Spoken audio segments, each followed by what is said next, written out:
Den 12. januar 2010 blev Haiti ramt af det kraftigste jordskælv, de har haft i 200 år. Alt faldt fra hinanden. Selv præsidentpaladset faldt sammen. Og 200.000 mennesker er omkommet. Men hvordan opstår sådan et kraftigt jordskælv egentlig? Jordskælv rammer et område uden varsel, og derfor får det ofte katastrofale følger for den lokale befolkning.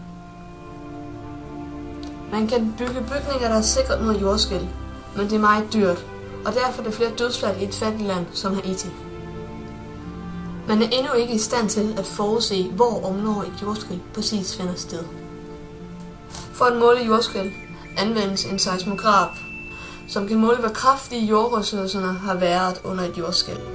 Derefter blev det sendt til en computer, der også kan registrere, hvor jordskælvets centrum var. Richterskalaen måler, hvor kraftigt et jordskælv har været. 0 til 3. Rystelserne kan ikke mærkes af mennesker. 3 til 3,9. Kan føles af mennesker, og kan f.eks. få en lampe til at svinge. 4 til 4,9. Vinduer klirrer, vand svulper over, døre går op, og sovende mennesker vil vågne.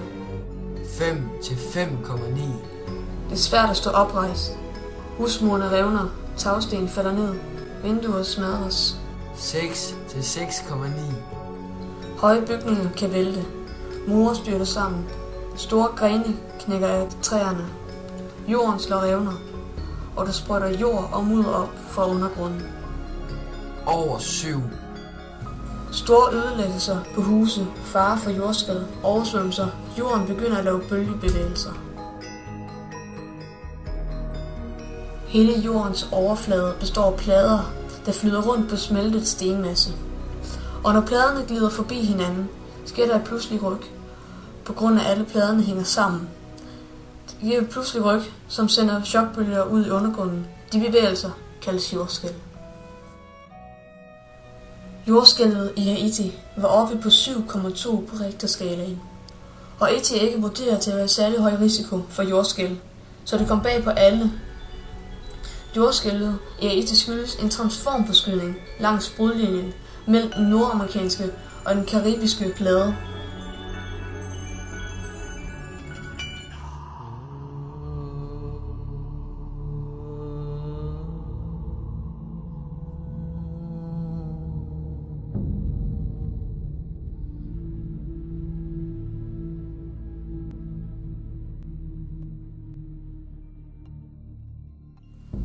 Genopbygningen af Haiti vil tage årtier og koste mindst 100 milliarder kroner.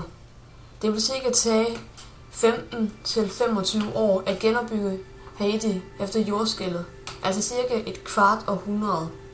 Så lang tid vil det tage at genopbygge hovedstaden Port-au-Prince og efter resten af Haiti. Personligt håber jeg, at det meste af den fysiske genopbygning kan være overstået om 15 år. Men selv derefter forestår en kæmpe opgave med at udvikle vores land, som aldrig har fungeret ordentligt. Siger Haitis ambassadør Raymond Magloire.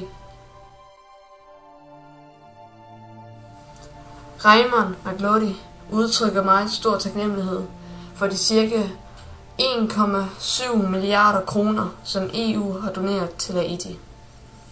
Ambassadøren roser Danmarks bidrag på foreløbig 80 millioner kroner.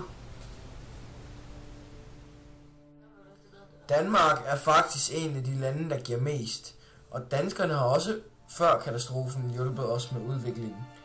Det er vi meget taknemmelige for, og vi håber, at det fortsætter. Siger Haitis ambassadør Raymond Magloire.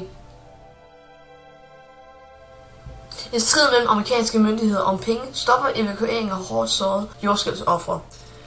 Folk dør, mens de venter. Der er mange mennesker, der er meget skadet efter det voldsomme jordskælv i Haiti. Den amerikanske hær stopper indtil videre med at flyve de sårede til behandling i USA, fordi de ikke er enige om, hvem der skal betale for regningen.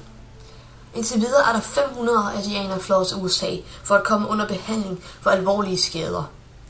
Transporterne er gået i stå efter Floridas republikanske guvernør har krævet, at præsident Barack Obamas regering betaler halvdelen af udgifterne til hospitalerne.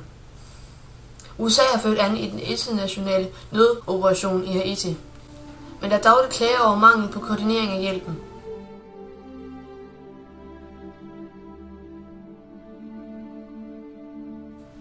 Fødevarehjælp hober sig ofte op i Port-au-Prince lufthavn og kommer ikke videre. Uden en destination at flyve til, kan man ikke flytte nogen. Mange hjælpeorganisationer er vrede over, at de amerikanske myndigheder ikke kan skabe orden i deres eget hus. De sårede, som ikke kan blive sendt til USA, må blive i byen og finde et sted, hvor de kan være sikre. Og få lægehjælp af de læger, der kommer fra hele verden.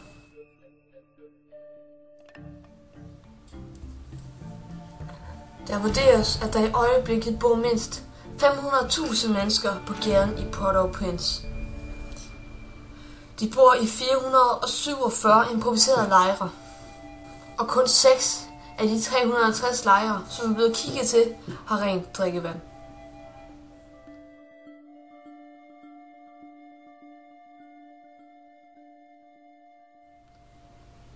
Flere tusind mennesker i det